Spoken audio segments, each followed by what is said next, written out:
सोलापूर लोकसभा मतदारसंघातील काँग्रेसच्या उमेदवार प्रणिती शिंदे पंढरपूर तालुक्यातील सिद्धेवाडी, कासेगाव, लक्ष्मी टाकळी, कोर्टी, बोहाळी, उंबरगाव आदी गावात संवाद बैठकांच्या निमित्ताने गावभेट दौऱ्यावर आहेत। लक्ष्मी टाकळी येथे त्यांनी ग्रामस्थांशी संवाद साधताना केंद्रातील भाजप सरकार, ईडी, सीबीआय यांसारख्या संस्थांच्या माध्यमातून कशा पद्धतीने देशात दबाव तंत्राचा वापर केला जातोय व इलेक्ट्रॉल बॉन्डच्या माध्यमातून ज्या कंपन्यांना ईडीची भीती दाखवली त्यांच्याकडून करोडो रुपये देणग्या भाजपाने गोळा केल्याचा आरोप केलाय।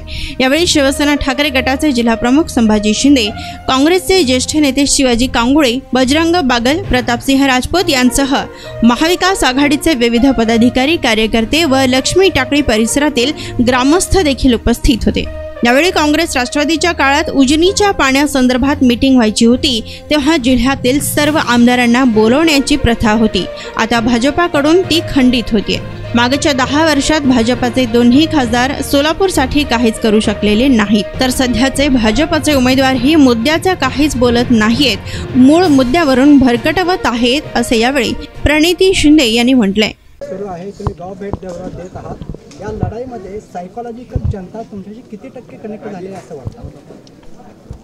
100%। कारण का गाव भेट दौऱ्याच्या मागचा मुद्दा हाच आहे की लोकांच्या मनात एक जो रोष आहे सत्ताधाऱ्यांच्या विरोधात तो दिसून येतोय। त्यांना व्यक्त करायचं ती व्यासपीठ मिळत आहे जी कोणी त्यांना देत नाही, कारण का बीजेपीचे लोक तर गाव भेट दौरा करत नाही आहेत, कारण का एवढा रोष आहे। आणि म्हणून आम्ही त्या माध्यमातून जो शेतकऱ्यांना होणारा त्रास मागच्या 10 वर्षात जो त्यांना त्रास झाला आहे, जो युवकांना नोकऱ्यांची चे शब्द आश्वासनं देण्यात आले पण एक पण नोकरी गावात मिळाली नाही आहे। आज पाण्याची एवढी तीव्र टंचाई आहे, दुष्काळात नियोजनाभावी टँकर्स पण या ठिकाणी पोहोचत नाहीत आणि म्हणून एकंदरीत ग्रामस्थांचा रोष दिसून येतोय सत्ताधाऱ्यांच्या विरोधात। तुमच्या जाहीरनाम्यात तुम्ही अनेक विकासाचे मुद्दे उपस्थित केले, ते दुसरीकडून भाजप मात्र असं म्हणते की भाजपचे उमेदवार म्हणतात की विकासाच्या मुद्द्यावर लढणार, कुठेतरी कॉन्ट्रास्ट वाटत नाही? भाजपच्या उमेदवारांनी सुरुवातच विकासाच्या मुद्द्यावरून भरकटून केलेली। आम्ही त्यांना खरं तर ट्रॅकवर आणलं, कारण का आमची कॅम्पेन होती मुद्द्याचं बोलाओ, आणि मी जे पत्र त्यांना लिहिलेलं त्याच्यात पण मी स्पष्ट सांगितलेलं की ही मुद्द्यांवर कामावर निवडणूक झाली पाहिजे।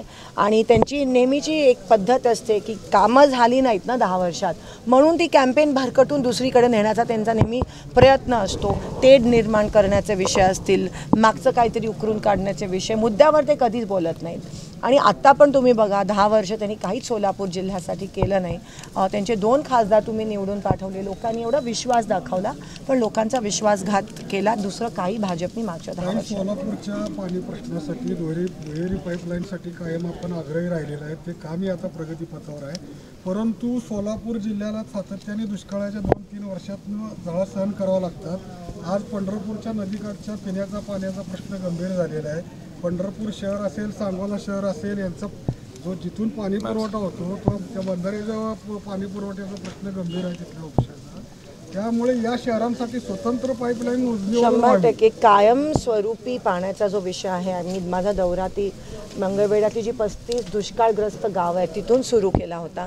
त्यांची उपसा सिंचन जी योजना होती ती कागदोपत्री होती, ती आदरणीय शिंदेसाहेब आणि भालके साहेबांनी त्याला ती मान्यता दिलेली पण ती मिळाली नव्हती। पण तो दौरा झाला, मी विधानसभेत आवाज उचलला आणि विरोधी पक्षाचे एकंदरीत दबाव तंत्र कदाचित त्याचा फायदा होऊन ती उपसा सिंचन योजनेला मान्यता मिळाली।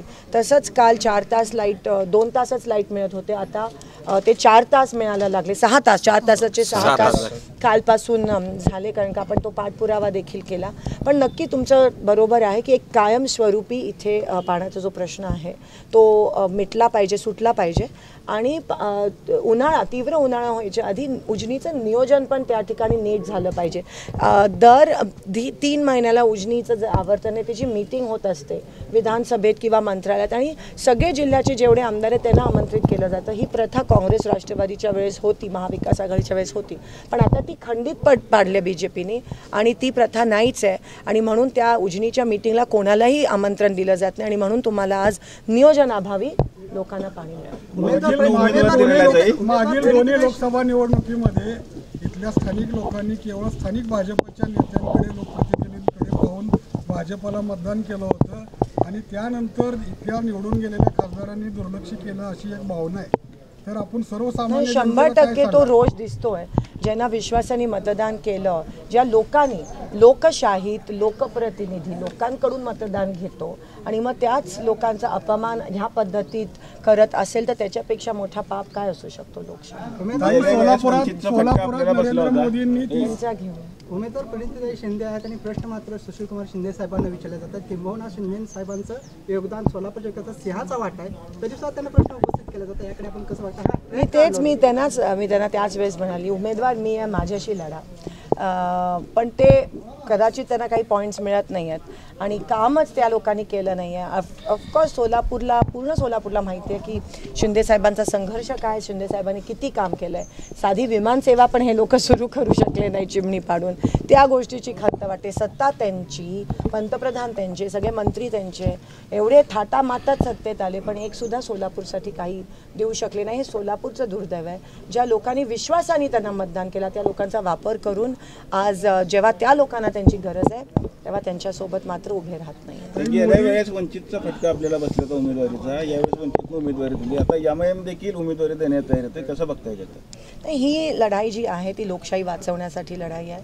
BJPचे काही खासदार ऑन रेकॉर्ड काल म्हणाले की आम्हाला संविधान बदलायचं आहे. या गोष्टीचा आपण निषेध करत आहोत आणि आज महाविकास आघाडी खंबीरपणे भाजपच्या विरोधात आणि लोकशाही जिवंत ठेवण्यासाठी आणि संविधान जसंचं तसं ठेवण्यासाठी आम्ही लढाई लढतोय. भाजप आमचा एकमेव शत्रू आहे. लवकरच मी तुम्हाला कळेल. सोलापुरामध्ये रेनगरच्या गृहनिर्माण संस्थेचं मोदींनी लोकार्पण केलं. त्याच वेळेला सोलापूरपासून 60 किलोमीटर अंतरावर असलेल्या पंढरपूरमध्ये 2000 घराचा प्रकल्प याच योजनेखालचा अपुरा आहे आणि पडून आहे. एका वेळेला सुरू झालेली दोन्ही कामं आहेत. या स्थानिक लोकप्रतिनिधी आणि प्रशासनाने दुर्लक्ष केल्यामुळे आज 2000 लोक घरापासून वंचित राहिलेले आहेत. याबाबत काय सांगाल? नाही, अनेक प्रश्न आहे घराचे. जसं रमाईचा पण प्रश्न आहे की गावठांमध्ये त्यांना मंजुरी मिळत नाही आहे. म्हणजे योजना म्हणतात आहेत पण अटी त्रुटी एवढ्या कडक असतात की त्या योजनेत कसं बसायचं नाही हे सरकारचं कट कारस्थान आहे. समोरून एक योजना देतात पण मागून डबल पैसे घेऊन जातात. अशा ह्यांच्या सगळ्या योजना ह्या फक्त कागदोपत्री आहेत. रेनगरची सुरुवातीची बीडी कामगारांची योजना पण मनमोहन सिंगांनी या ठिकाणी त्याला मंजुरी दिलेली. ती योजना काँग्रेस पक्षाचीच आहे. कामगारांना, बीडी कामगारांना आणि यंत्रमाग कामगारांना.